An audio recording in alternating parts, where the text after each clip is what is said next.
നിന്നിലലിയാൻ ഞാൻ ഭാഗം 45. ഇല്ലെങ്കിൽ നീ മുങ്ങുന്നതിന് മുമ്പ് ഞാൻ ഇവിടെ നിന്ന് മുങ്ങും, അഖിൽ പറഞ്ഞു. ഞാൻ എങ്ങോട്ടാടാ മുങ്ങുന്നേ? ഇന്ദ്രൻ എങ്ങോട്ടും പോകില്ല. അത് ശരിയാ, നീ ഒറ്റയ്ക്ക് പോകില്ല. നീ പോകുമ്പോൾ നിന്റെ മറുകൈയിൽ അവൾ കൂടി ഉണ്ടാകും. അതാണ് പ്രശ്നം. മറ്റേത് നിന്റെ വീട്ടിൽ മാത്രം സമാധാനം പറഞ്ഞാൽ മതിയായിരുന്നു. ഇപ്പം അങ്ങനെയാണോ? ജെൻസി അവൾ പോട്ടേന്ന് വെക്കാം, ബാക്കിയുള്ളവരോട് ഇനി വയ്യ. ഓർക്കുമ്പോൾ തന്നെ എനിക്ക് പേടിയാവുന്നു. എൻ്റെ പൊന്നിന്ദ്ര, എന്തെങ്കിലും പറഞ്ഞ് അവളെ ആശ്വസിപ്പിച്ചിട്ട് പോയാൽ മതി.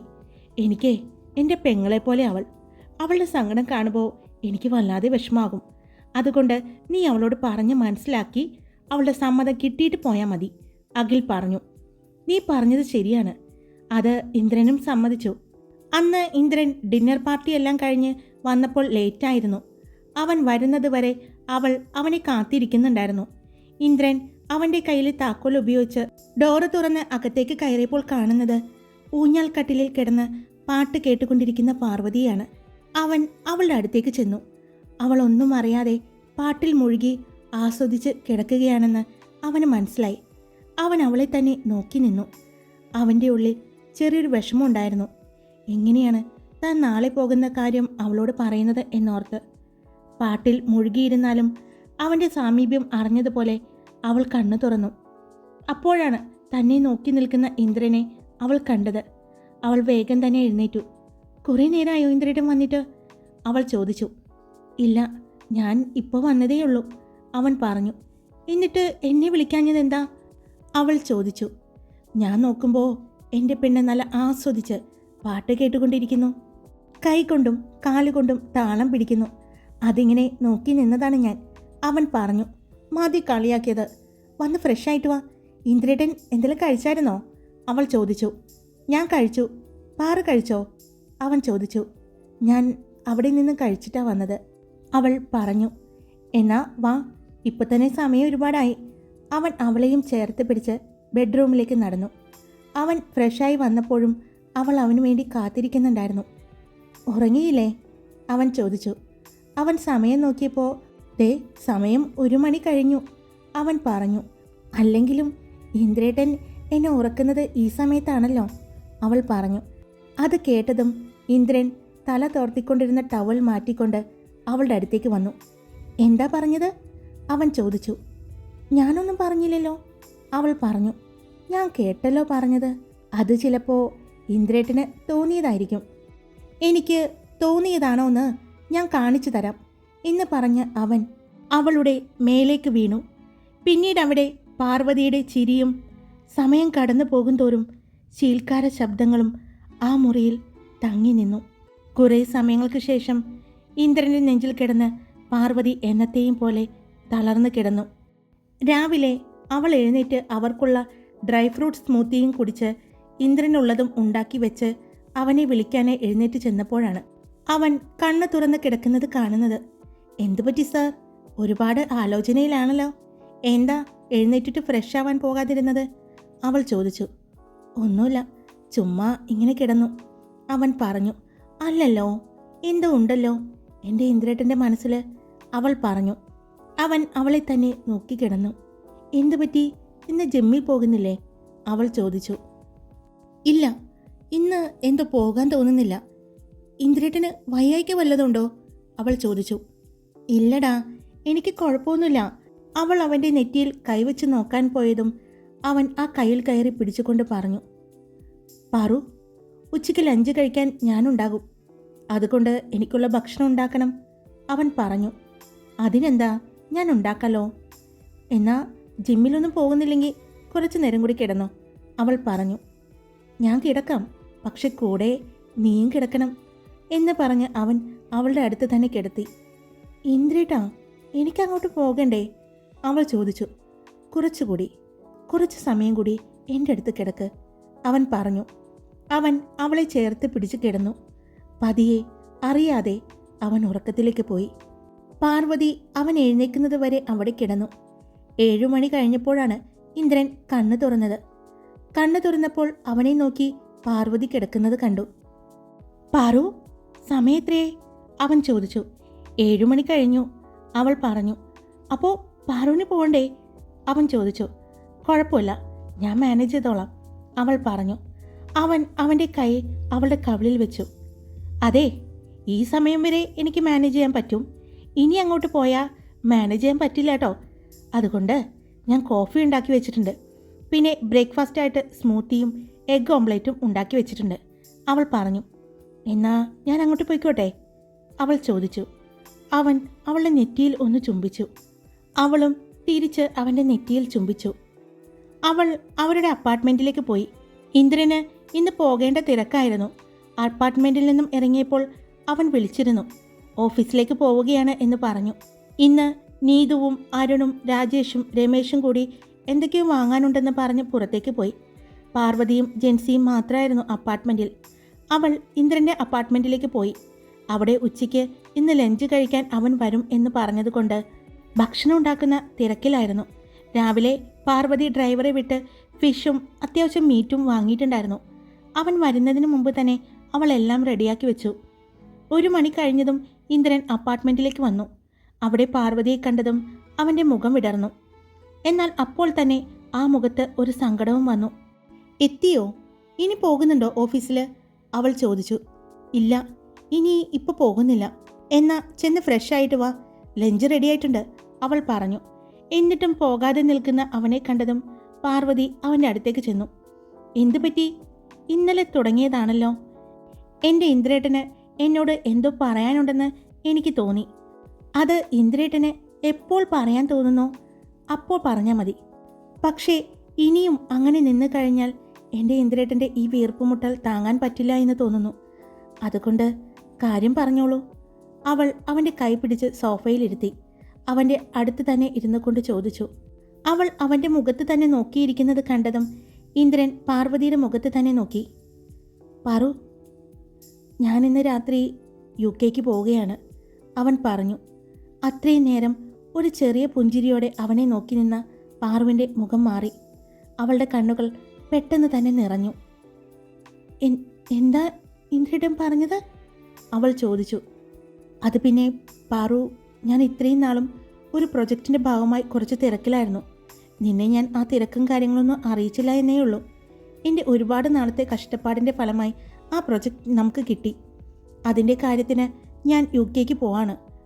ഞാൻ ഒരുപാട് ശ്രമിച്ചു പോകാതിരിക്കാൻ, പക്ഷേ നടന്നില്ല. ആദ്യം ഞാൻ ഒരു കോൺഫറൻസിൽ പങ്കെടുക്കാതെ ഒഴിഞ്ഞു മാറാൻ ശ്രമിച്ചു. അഖിലിനെ വിടാം എന്നൊക്കെ വിചാരിച്ചു. പക്ഷേ പാറു, ഞാൻ തന്നെ ചെന്ന് സൈൻ ചെയ്യേണ്ട കാര്യമാണ്. അതുമാത്രമല്ല, അതിന് കുറച്ച് ദിവസം പേപ്പർ വർക്കും കാര്യങ്ങളുമായിട്ട് എനിക്കവിടെ നിൽക്കേണ്ടി വരും. അവൻ പറഞ്ഞതും അവളുടെ കണ്ണുനീർ ഒഴുകാൻ തുടങ്ങി. അവളുടെ കരച്ചിൽ കണ്ടപ്പോൾ അവനും വിഷമമായി. എത്ര ദിവസം? അവൾ ചോദിച്ചു. 2 ആഴ്ച, അവൻ പറഞ്ഞതും അവളുടെ കണ്ണുകളിൽ ഞെട്ടൽ അവൻ കണ്ടു. 2 ആഴ്ച? എനിക്ക് ഇന്ദ്രേട്ടനെ കാണാതെ? അവൻ്റെ കണ്ണുകളും നിറഞ്ഞു. അത് മനസ്സിലായതും പാർവതി പെട്ടെന്ന് തന്നെ അവളുടെ മനസ്സിനെ ശാന്തമാക്കി. പെട്ടെന്ന് എന്തോ ഓർത്തതുപോലെ പാർവതി അവൻ്റെ നെഞ്ചിൽ നിന്നും മാറി കണ്ണുകൾ തുടച്ചു. ഇന്ദ്രേട്ടന് കുറച്ച് ദിവസം കാണാതിരിക്കുന്നതാണല്ലോ എന്നോർത്തപ്പോൾ വിഷമം കൊണ്ട് ഞാൻ ഓക്കെയാണ്. ഇന്ദ്രേട്ടൻ പോയിട്ട് വേഗം വന്നാൽ മതി. നിന്നെ ഈ അവസ്ഥയിൽ കണ്ടിട്ട് പോകാൻ പറ്റുന്നില്ല എനിക്ക്. ഒരു കാര്യം ചെയ്താലോ? നാട്ടിലേക്ക് പോകുന്നു എന്ന് പറഞ്ഞ് എൻ്റെ ഒപ്പം പോര്, ഇന്ദ്രൻ പറഞ്ഞു. അത് വേണ്ട.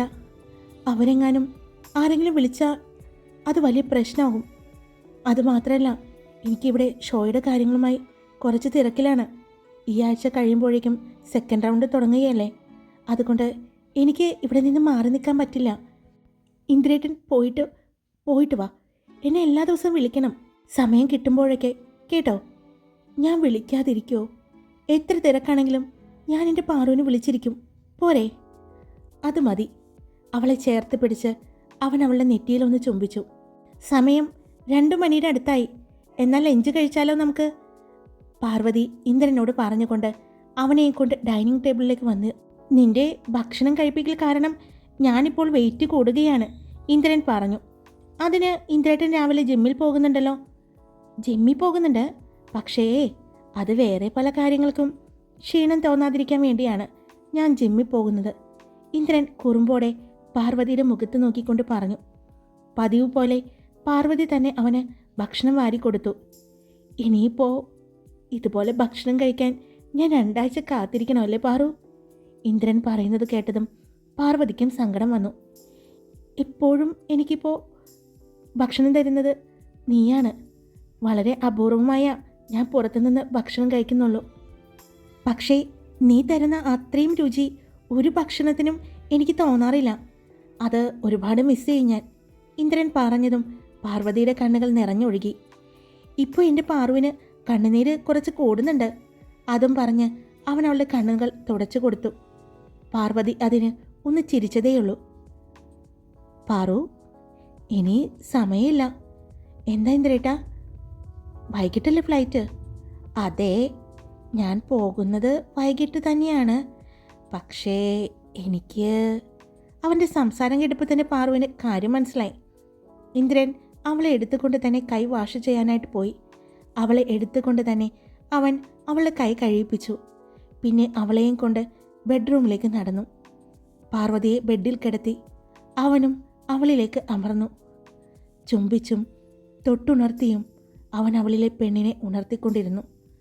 തൊട്ടും തലോടിയും ചുംബിച്ചും ഇന്ദ്രൻ പാർവതിയിലേക്ക് ഒരു പുഴ പോലെ ഒഴുകിക്കൊണ്ടിരുന്നു. പാർവതിയിലേക്ക് ഒരു തവണയല്ല, പല തവണ പല രീതിയിൽ അവളിലേക്ക് ഒഴുകിയിറങ്ങി. വൈകിട്ട് ഇന്ദ്രൻ്റെ ഫോൺ റിങ് ചെയ്തപ്പോഴാണ് പാർവതി കണ്ണ് തുറന്നത്. നോക്കിയപ്പോൾ അഖിലിൻ്റെ കോളായിരുന്നു. പാർവതി ഫോൺ അറ്റൻഡ് ചെയ്തുകൊണ്ട് ചെവിയിലേക്ക് വെച്ചു. അഖിലേട്ടാ, മോളെ പാറു, അവനെവിടെയാ ഇന്ദ്രൻ? അത് അഖിലേട്ടാ, ഇന്ദ്രേട്ട ഉറങ്ങുകയാണ്. ഉറങ്ങുന്നുവോ ഈ നേരത്തോ? എൻ്റെ ദൈവമേ, ഇങ്ങനെയൊരു പതിവ് അവനില്ലല്ലോ.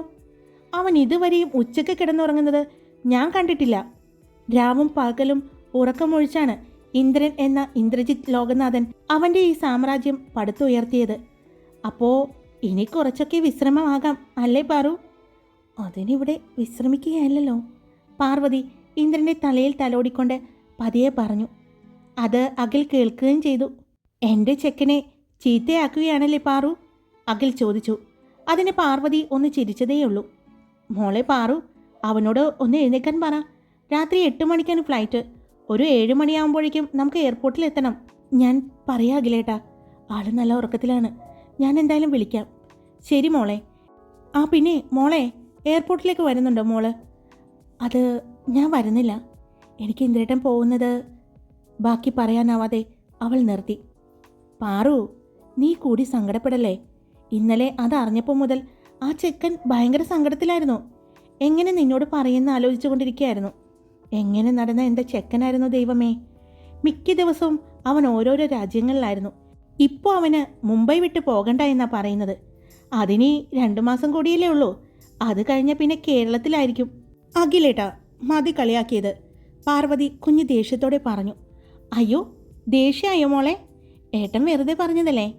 എന്നാൽ വേഗം അവനെ വിളിച്ച് എഴുന്നേൽപ്പിക്കട്ടോ. അവൻ്റെ ബാഗെല്ലാം വീട്ടിൽ പോയി എടുത്തിട്ട് വേണം പോകാൻ. അപ്പോൾ വീട്ടിലും അവനൊന്ന് പറയാലോ. ശരി അഖിലേട്ടാ എന്ന് പറഞ്ഞ് പാർവതി ഫോൺ വെച്ചു. അപ്പോഴും അവളുടെ മാറിലെ ചൂടിൽ തലവെച്ച് കിടന്നുറങ്ങുകയാണ് ഇന്ദ്രൻ. അവൾ അവൻ്റെ തലയിൽ തലോടിക്കൊണ്ടിരുന്നു. അവൾ പതിയെ വിളിച്ചു. ഇന്ദ്രേട്ടാ, എന്തുറക്കാണ്? പോകണ്ടേ ഇന്ന്? അവൾ ചോദിച്ചു. ഞാൻ കുറച്ചു നേരം കൂടി കിടക്കട്ടെ. അഖിലേട്ടൻ വിളിച്ചിരുന്നു. എഴുന്നേക്ക്, മതി ഉറങ്ങിയത്. ബ്ലാങ്കറ്റിനുള്ളിലൂടെ അവളുടെ നഗ്നമായ വയറിൽ അവൻ ചുറ്റിപ്പിടിച്ച് കിടക്കുകയായിരുന്നു. അവൻ്റെ പിടി മുറുകുന്നത് അവൾ അറിഞ്ഞു. മതി കുറുമ്പ് കാണിച്ചത്, എഴുന്നേക്കാൻ നോക്ക്. പാറു, 1 മോർ, അവൻ അവളുടെ മുഖത്ത് നോക്കിക്കൊണ്ട് പറഞ്ഞു. നോക്കിയേ, 4 മണിയായി. പാറു, 4 മണിയല്ലേ ആയുള്ളൂ. I want 1 more. ഇന്ന് തന്നെ എത്ര തവണയായെന്നറിയോ? ഇന്ദ്രേട്ടന് ക്ഷീണമൊന്നും തോന്നുന്നില്ലേ? എപ്പോഴും നീ ഇത് ചോദിക്കുന്നുണ്ടല്ലോ എൻ്റെ പാറു. എൻ്റെ പാറുവിൻ്റെ അടുത്ത് വരുമ്പോൾ എൻ്റെ എല്ലാ ക്ഷീണവും മാറും. കാരണം ഞാൻ ഏറ്റവും കൂടുതൽ ഹാപ്പി ആവുന്നതും സന്തോഷത്തോടു കൂടി ചെയ്യുന്നതും എൻ്റെ എല്ലാ പ്രശ്നങ്ങളും റിലാക്സ് ആവുന്നതും എല്ലാം ഞാൻ നിൻ്റെ അടുത്ത് വരുമ്പോഴാണ്. ഇതുപോലെ ചേർത്ത് പിടിച്ച് കിടക്കുമ്പോഴാണ്. ഇതിൽ കൂടുതൽ എന്ത് വലിയ സന്തോഷമാണ് എനിക്ക് കിട്ടാനുള്ളത്? ഇല്ല, വേറൊരു സന്തോഷവും എനിക്ക് ഈ ലോകത്ത് കിട്ടാനില്ല. അതുകൊണ്ട് തന്നെ എനിക്കൊരു ക്ഷീണവും തോന്നില്ല. അതും പറഞ്ഞ് ഇന്ദ്രൻ അവളുടെ ചുണ്ടിലേക്ക് അവൻ്റെ ചുണ്ടുകൾ അടുപ്പിച്ചു.